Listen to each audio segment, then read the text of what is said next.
Istri mantan Gubernur Aceh yang juga mantan terpidana kasus korupsi Irwandi Yusuf, Darwati Agani, mendaftar sebagai bakal calon anggota DPD RI.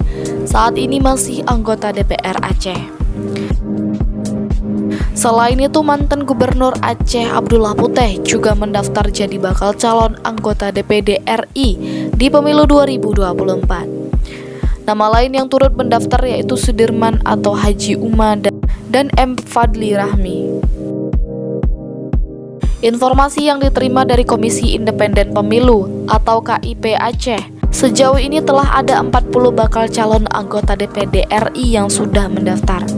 Ketua Divisi Teknis Penyelenggara KIP Aceh, Munawar Syah, mengatakan 40 bakal calon DPD RI asal Aceh itu sudah dinyatakan memenuhi syarat pendaftaran, yaitu penyerahan minimal 2.000 dukungan ke KIP Aceh. Selanjutnya, KIP Aceh akan melakukan verifikasi administrasi untuk memastikan persyaratan dukungan dan sebarannya minimal di 12 kabupaten kota, termasuk memastikan apakah adanya dukungan ganda atau data palsu yang diserahkan saat pendaftaran.